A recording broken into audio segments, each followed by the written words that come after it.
Topic this evening is going to be how to succeed in college. My name is Jessica Grossenheider. I am a student success advisor for ICANN. For those of you who are unfamiliar with ICANN, I just want to go ahead and let everybody know that we are an Iowa nonprofit. Our mission is to empower Iowans to find success in career, college, and life.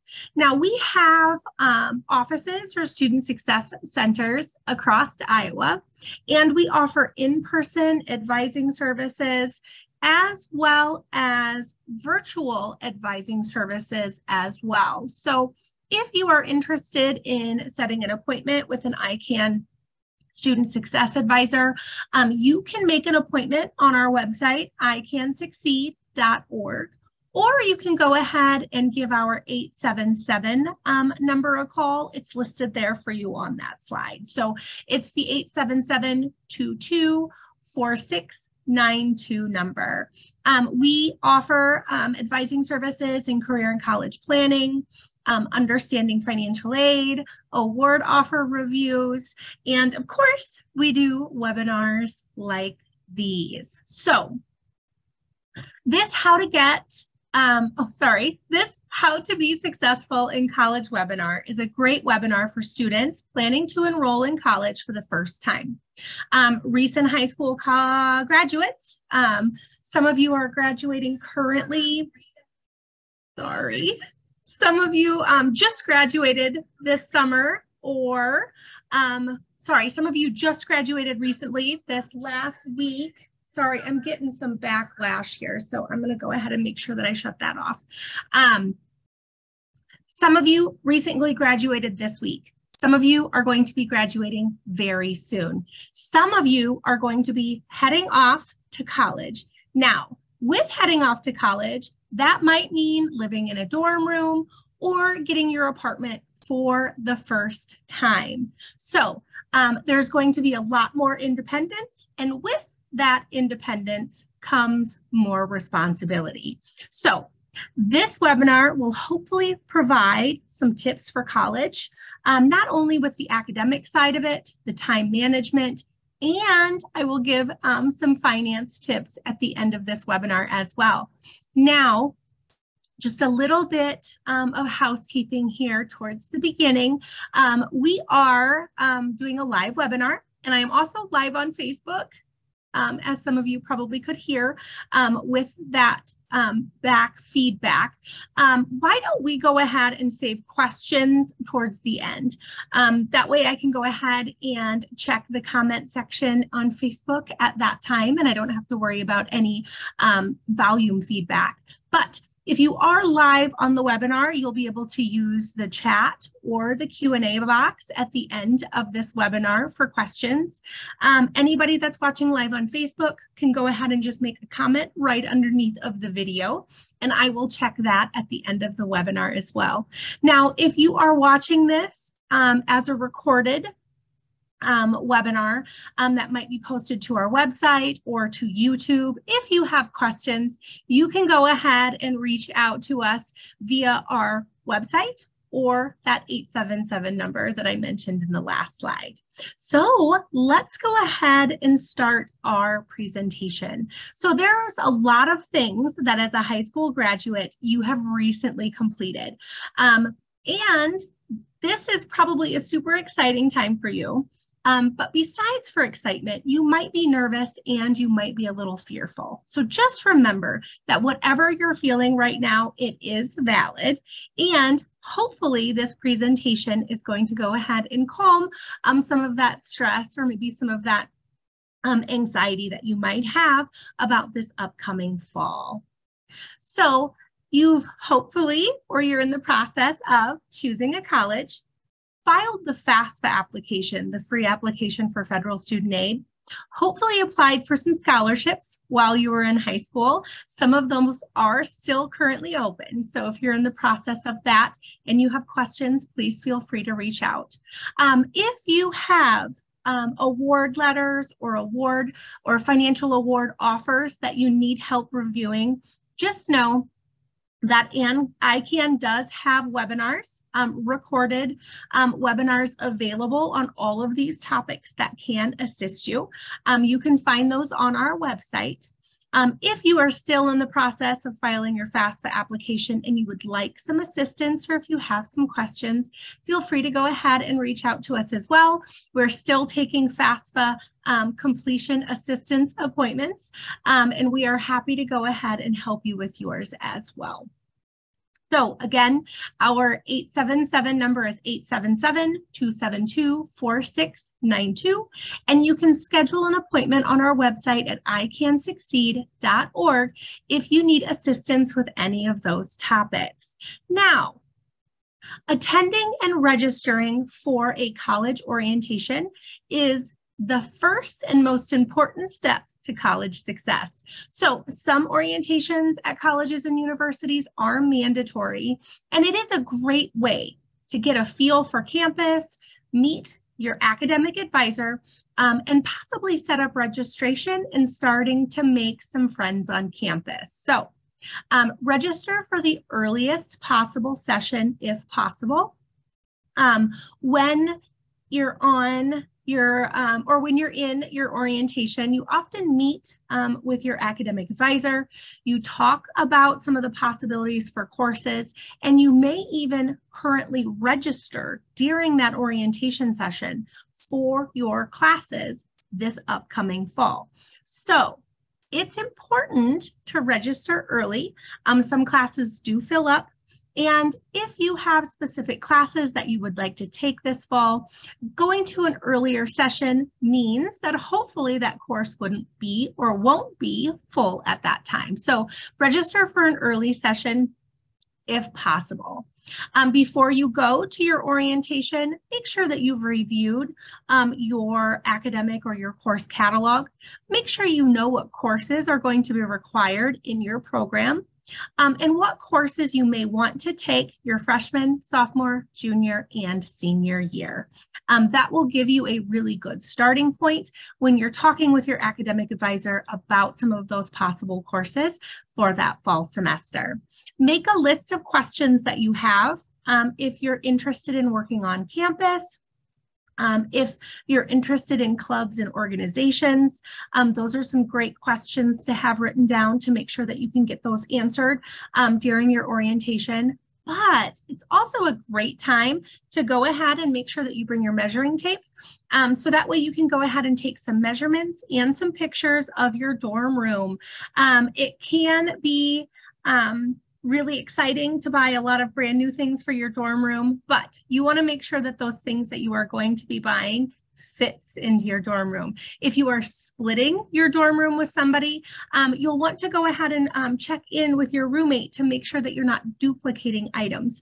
Dorm rooms are, you know, they're big enough for the two of you, but there's not a lot of extra space when you're going to be duplicating items. Now, there are some big differences that we want students to be aware of between their high school courses and their soon-to-be college courses. So when you think about class time, high school, you had 6 hours each day in school, 30 hours a week in class, 36 weeks in a school year, and you went from one class to the next. In college, you'll be doing 12 to 16 hours in class each week. Class times are not limited to during the day. You oftentimes will not be going right from class to class. You will have breaks in between those class sessions. The academic year at a college can be structured differently.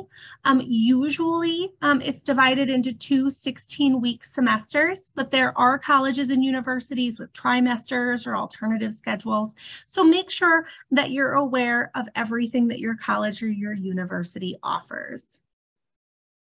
In high school, your class sizes were generally pretty small, no more than 35 students, and they were taught by teachers. In college, you're going to have class sizes anywhere from 20 to over 100. They're taught by professors and graduate assistants. So professors are the highest level of educators, and they usually specialize in a specific academic subject area or a field. Those professors may have graduate assistants, and those graduate assistants can sometimes teach those courses. The teaching style, of course, is different. In high school, material is presented to help you understand a textbook. Writing information on the whiteboard or even copying notes is something that's pretty widely used in high school as a way to engage students. And in high school, your courses are very engaging. Now in college, you're going to have a lot of lecture. You're expected to be up to date on all of your assignments, readings, and you're going to be expected to be able to summarize that when you show up to your courses. Taking good notes is critical. In high school, your time is usually structured by other people, your administrators, your teachers, your coaches, and of course your parents. And then the teachers carefully monitor your attendance. In college, professors may not formally take attendance or roll call, but they know whether or not you're actually attending your courses, especially in some of those smaller class-sized courses. So you're going to want to make sure that you manage your own time. Your success is, of course, up to you in college. So it's important to remember that you are paying for your education. So go to class, sit in the front row, participate in discussions when possible. It can be easy sometimes when your roommate may keep hitting snooze, or your friends aren't going to be going to the class that evening, for you to want to go ahead and not go as well. But remind yourself that you're paying for those courses and your success is up to you, and go to class. In high school, you're told what you need to learn. You're reminded of your assignments and your due dates often, and your homework is checked and oftentimes returned to you. In college, you're expected to utilize your course syllabus for that information. You need to know your own due dates. You need to set your own reminders, and you're going to need to go ahead and know how each homework assignment or exam is going to be graded, and how heavy that assignment or that exam is weighted according to your final grade in that course. And remember, professors will assume that you understand the material. So in high school, teachers may approach you if they believe that you need assistance. In college, professors are usually open and definitely willing to help, but they have scheduled office hours. So you're going to need to go ahead and take advantage of their scheduled office hours, or you'll have to go to a tutoring center or a writing lab for assistance. So don't wait in college if you're struggling. Stay on top of the material and assignments. You can go to a professor's assigned office hours, even if you just need clarification on a specific assignment or topic. In high school, studying outside of the classroom is often mainly for test prep. And sometimes we can classify that as a time frame of about 2 hours per week. Grades are based on the ability to comprehend the material. Testing is frequent. You can often make up from one poor exam pretty easily. I do know that some high schools even have retake policies. That's going to be different in college, of course. You're going to have a substantial amount of reading and writing, and then you're not going to have a lot of discussion in class because those classes are going to be mainly lecture. You are going to need to study 2 to 3 hours outside of the classroom for each hour of class that you are in. So I'd like to say that again. Plan on attending or plan on studying 2 to 3 hours for every in-person or in-class hour that you spend. Grades are based on the ability for you to be able to apply the information that you've learned to new situations and problems. Testing can be infrequent and can cover a large amount of material. So that's why taking good notes is critical. So when incoming students often see their class schedule for their first semester, they're often excited and they sometimes think that there's a lot of free time in their schedule. So this is an estimate of maybe what a student's schedule would look like. However, remember that when you see your course schedule, you're not going to have back-to-back classes. Some days you're going to have to schedule times to make sure that you're blocking in your study time and all of the activities that you have. If you can go ahead and take your schedule and put it into a planner. I am a paper planner person. I like to go ahead and have it in my hands, and I like to be able to erase and cross off and check mark once I've completed things. But regardless of what type of a planner you are, please utilize a planner in college and do something like this. So that way you'll have your days of the week with the appropriate hours in a day. And that way you can go ahead and pencil in not only your course schedule, but you can go ahead and start penciling in all of your activities or all of your study time that's needed. So your beginning of this schedule process, when you were just penciling in your actual class times, it's going to look a lot different once you start putting in the class times, the studying time, any jobs or any activities that you might have on campus, your lunch and your dinner hours, and your wellness as well. So after you've added those items, remember that 2 to 3 hour outside of the classroom for each 1 hour of inside the classroom study time that's required.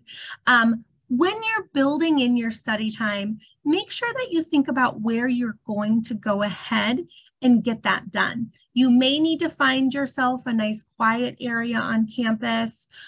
Some students are successful with studying in the library or even their dorm room. And some of this study time, you can go ahead and arrange with students that are in your same classes. But however you're planning on studying, make sure that you do it in a system or a way that's going to make sure that you're successful. So college life is often a balance between that schedule that we just talked about, your class time, your study time, your assignments, your work schedule, your activities, and your social life. So college is full of new experiences and opportunities. There's going to be campus organizations and activities, intramurals. You can even have a possible study abroad or international exchange program. There's internships and co-ops and campus jobs, research opportunities. But please remember, the more involved you are, the more opportunities you have to meet friends. Get involved in activities that you're interested in. Like-minded individuals with personalities similar to yours are probably going to be interested in those as well.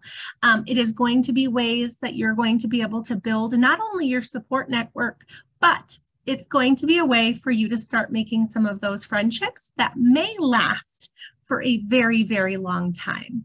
So when you are getting involved, remember to set some boundaries for yourself.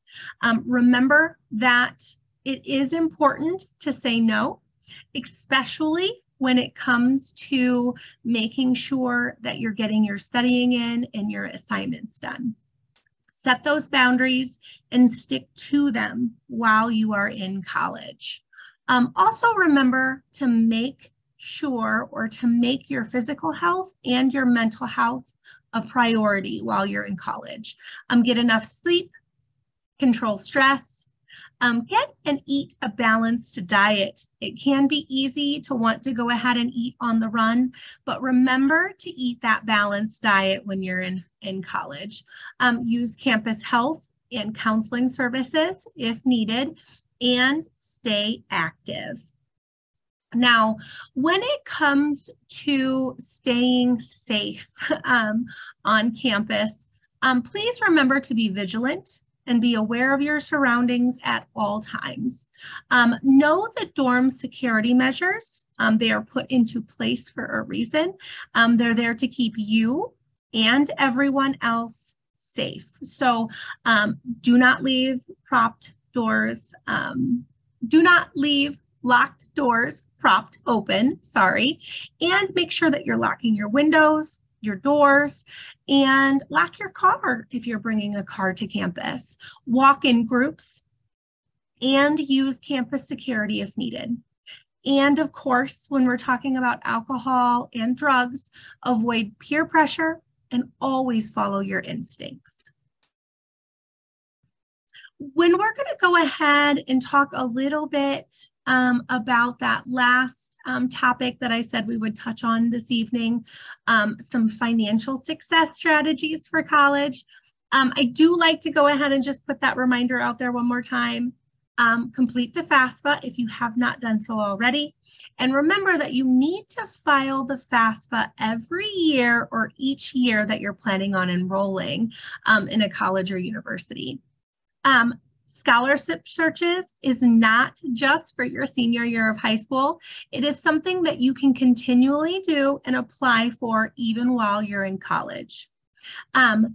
College sometimes, to afford it, students do often need to take student loans, but it is important that students understand the loans that they're taking, that they understand their financial aid offers and how much it's going to cost for them to attend that college or university. If a student understands the price and what student loans and student loan payments are going to look like in the future, borrowing responsibly is a little bit easier. So as I start some of those financial tips, I did want to just go ahead and start with some of that. Now, I do know that we do have a lot of understanding financial aid information on our website, but it's always nice to start with those tips. Now, when you're in college, sometimes your parents are going to be assisting you with some of those costs. They may be helping you pay some of the tuition, or they may be helping you with some of your personal expenses. So before you head off to college, make sure you know how much they're planning on assisting you with and how much you will need to cover. Make and have a conversation on whether or not there's going to be stipulations to their assistance. Will grades or good grades be required for their continual assistance? Do you have a budget? Is it going to be weekly or monthly? And will they be sending you with a credit card or a debit card? There is a policy in place called FERPA, the Family Educational Rights and Privacy Act, that it's important for you to look into once you start your freshman year. Every college and university has a policy in place when it comes to FERPA.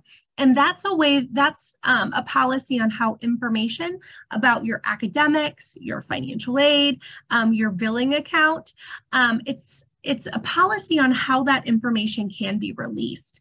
And that does include to your parents as well. So make sure that when you start or when you get on campus as a freshman, you look into that policy. And if you need or if you want your parents to have access to any of that information, you're going to need to find out what that policy for that specific college and university is. If there's a form that you need to complete, or if there is an electronic document or electronic ID number that you can provide your parents so that they do have access to the information that they need. It's important to go ahead and get that done early for them.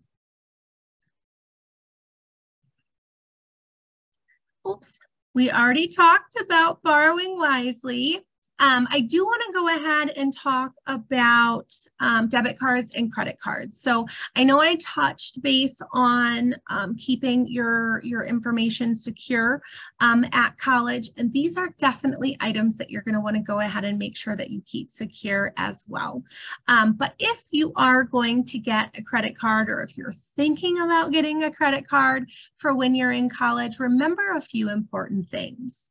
Only apply for the credit that you're going to need. Do not use your credit card for items that are not needs. So these are going to be things like expensive dinners, or even some of those name brand clothes. You're going to want to pay your balance in full each month so that you can build a strong and solid credit score, because the credit score that you start for yourself in college will follow you well after college. So make sure that you're not having any late payments, cash advances, or over the limit penalties, because all of those will affect your credit score. So I know that this webinar did go pretty quickly. If you have any questions, I'm going to go ahead and hang out here a little while after I end the live Facebook post, so that I can answer any questions that might be brought up. So feel free to go ahead and use that chat box now, or that Q&A box. But please remember, take full advantage of all of the resources available, or all of the places for help available to you as you begin college. Your college admissions and your financial aid offices are great resources. Your academic advisor is a great resource. They're going to be steering you through your path in college. So make sure that if you have questions or any concerns, that you utilize them as well. Your family, your friends, your parents are great resources. And of course, you can always reach out to us here at ICANN as well.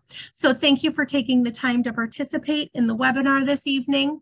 I am going to go ahead and stop share here. And again, remember, you can always go ahead and use that chat box, or you can go ahead and use the Q&A box for questions.